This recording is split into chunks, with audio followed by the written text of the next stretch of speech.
morning, Boreta. Hope you all are well. And I hope many of you know who I am, but some of you don't know who I am. My name is Musina and I am from St. Edmund's Church. And today I have bring you another story from the Bible about a boy who was shepherd and whose name was David. And I know you have been listening about him since few weeks. And today I will share you another story about him. Before I start, I would like you to think about people at a football match. They get pretty excited, don't they?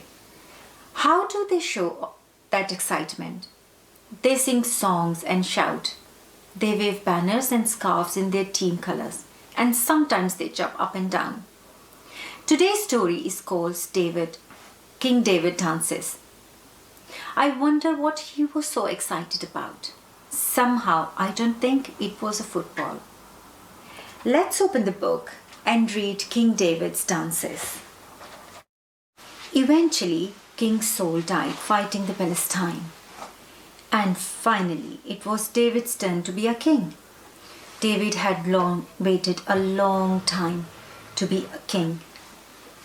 He had been waiting ever since Samuel anointed him as a small shepherd boy. He had been waiting on the battlefield. He had been waiting in the wilderness. And now all his waiting was over. David was crowned king at last.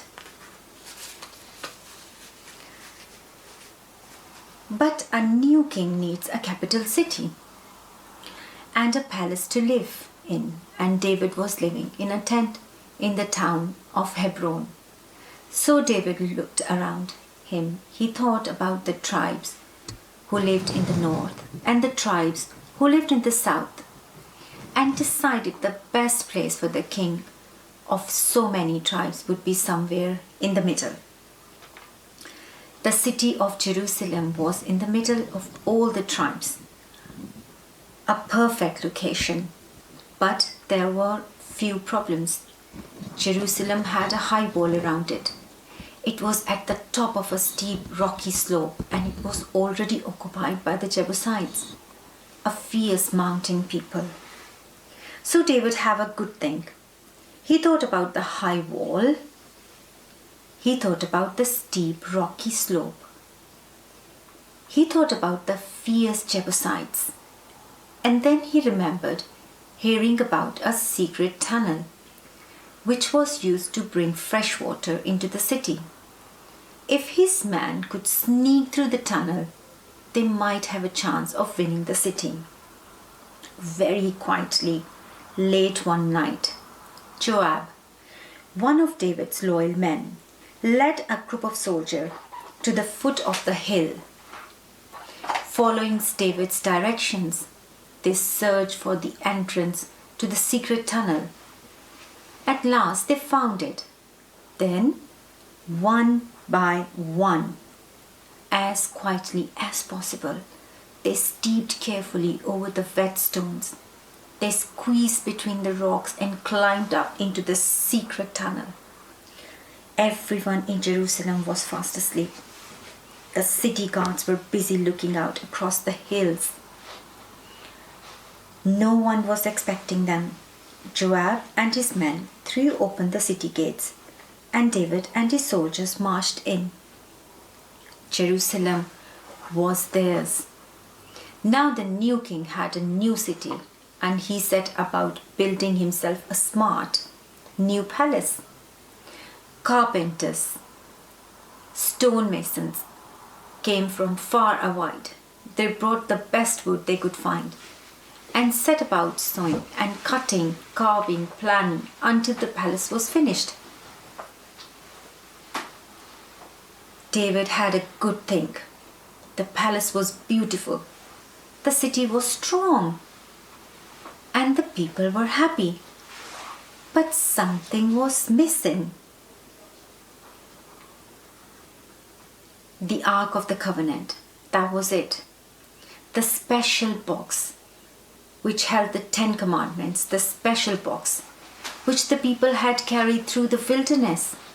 The special box which reminded them of God's presence with them. That was what was missing. The box was being looked after by the priest far away in Kiriath Jearim. They had been keeping it safe for many years. David wanted to do something special for God. After all, God had looked after him in a special way. So David gathered together all the priests and the people and went off to Kiriath Jearim to fetch the special box, which would always remind them that God was with them.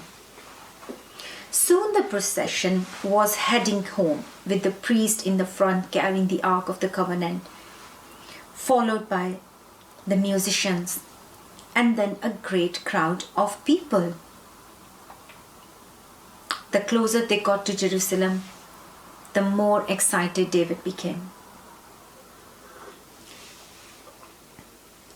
As the procession entered the city, David was so delighted that he took off his heavy royal robes and began to dance. The musician played. The people cheered. David danced for joy with all his might. Everyone was happy. Everyone that is apart from Michal, David's wife. She thought David looked ridiculous. She grumbled that he was making a fool of himself in front of everyone. What will the common people think? She sneered. But David didn't care. He just looked around him. The Ark of the Covenant, the special box, which reminded them of God's presence with them, was safely in Jerusalem.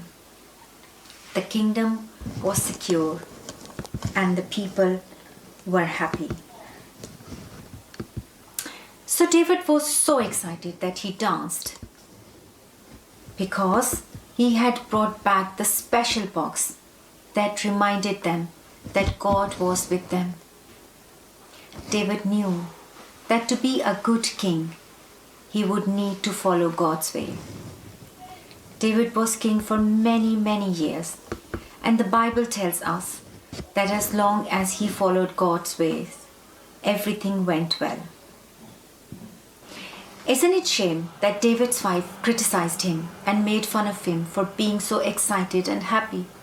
It's very easy to make other people feel bad by making fun of them.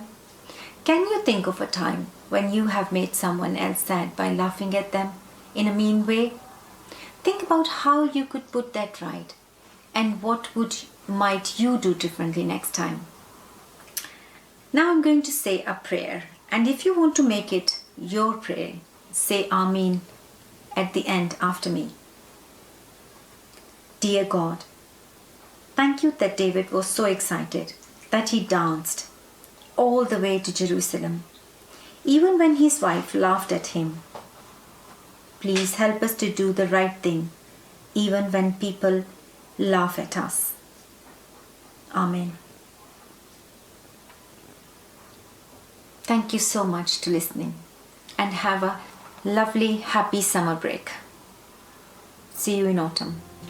Bye.